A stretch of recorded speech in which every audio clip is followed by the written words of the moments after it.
Olá, galera. Bom dia. Estamos aqui de novo, Lampião. Nós vamos falar hoje de histologia vegetal. Para começar, só para você ter uma noçãozinha básica, histologia é o ramo da biologia que estuda tecidos. Então, histologia vegetal vai estudar o quê? Os tecidos vegetais. Bom, na histologia vegetal, diferente da histologia animal, que na minha opinião sincera é muito complicada, a histologia vegetal é dividida em dois grandes grupos de tecidos. Então, é o conhecimento mínimo que você tem que ter. Tem dois grandes grupos de tecidos.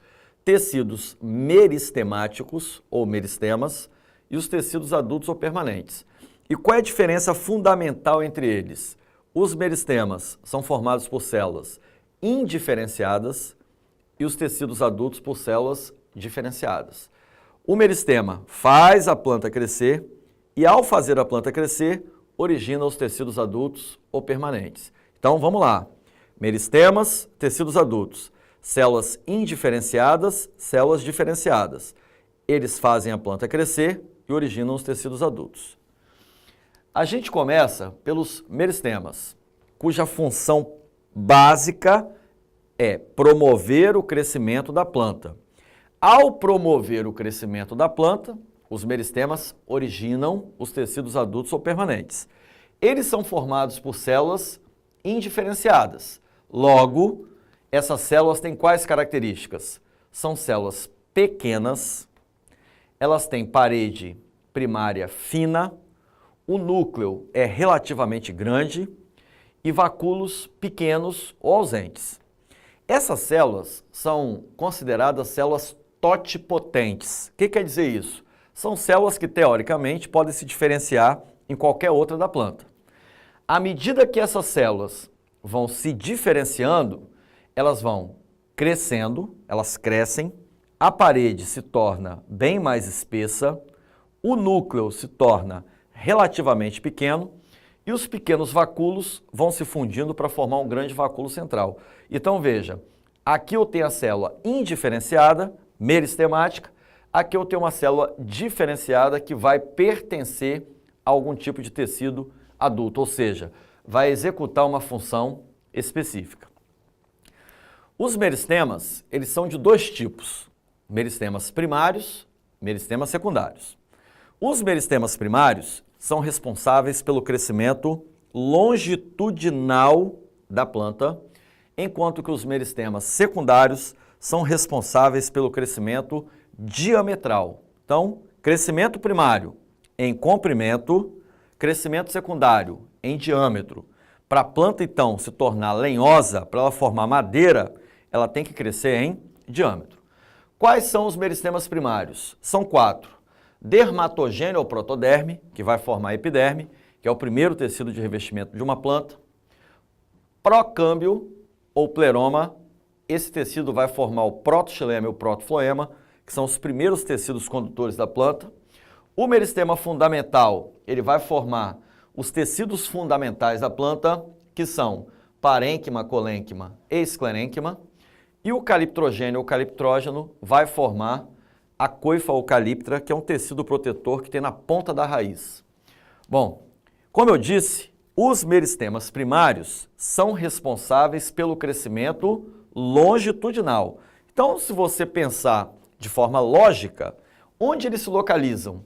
Eles se localizam no ápice do caule e no ápice da raiz, já que eles vão fazer a planta crescer longitudinalmente. O que eu fiz aqui? Eu peguei o que a gente chama de brotinho, um brotinho que tinha lá em cima no caule, dei uma ampliada e peguei o ápice da raiz e dei uma ampliada. Se você analisar friamente, você percebe assim, nossa, para mim tudo está igual, as células estão do mesmo jeito.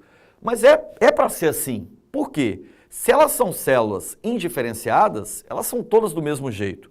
O que determina, então, onde está cada meristema ou quem é cada meristema? A determinação se dá de forma da posição dele. Veja bem, o meristema que está aqui no centro vai formar os tecidos condutores, portanto, procâmbio. O meristema que está na superfície vai formar a epiderme, portanto, protoderme. E o meristema que vai preencher, vamos pensar assim, o corpo da planta, é o meristema fundamental. Então, Quem define quem é a posição de cada um, já que as células são indiferenciadas. Na raiz, a mesma coisa. A gente tem aqui no centro o procâmbio, que vai formar os primeiros tecidos condutores. Na periferia, a protoderme, que vai formar a epiderme. E preenchendo o órgão, o meristema fundamental, que vai formar os tecidos fundamentais. Lembrando, o crescimento longitudinal de uma planta se dá pelos ápices.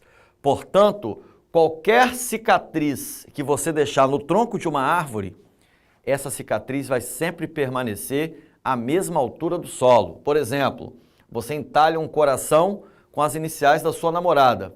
20 anos depois, você vai procurar a árvore que você entalhou. Aquele coração que você deixou entalhado estará à mesma altura do solo. Por quê? Porque o crescimento em comprimento se dá sempre pelas pontas. Os meristemas secundários, eles são formados posteriormente na planta, principalmente por um processo de desdiferenciação de células que já exerciam função. Eles são dois, o câmbio e o felogênio. O felogênio é responsável pela formação da casca e o câmbio é responsável pela formação da madeira. Essa pergunta já apareceu muito nos vestibulares. Quem é o principal responsável pelo crescimento em diâmetro de uma árvore? Esse cara aqui, o câmbio. É ele quem forma a madeira e é ele quem torna a planta lenhosa. Detalhe, qual é a posição desses meristemas secundários numa árvore? O câmbio, ele vai estar junto com o felogênio e o felogênio vai estar junto com o suber e com a feloderme, formando a casca.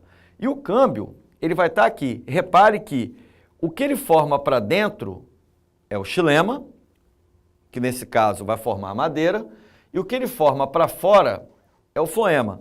Então veja que a formação desses tecidos, xilema para o centro, floema para a periferia, vai fazendo o caule engrossar. Então, os meristemas secundários promovem o crescimento diametral, enquanto que os meristemas primários promovem o crescimento longitudinal. Vamos ficar aqui, daqui a pouco a gente volta.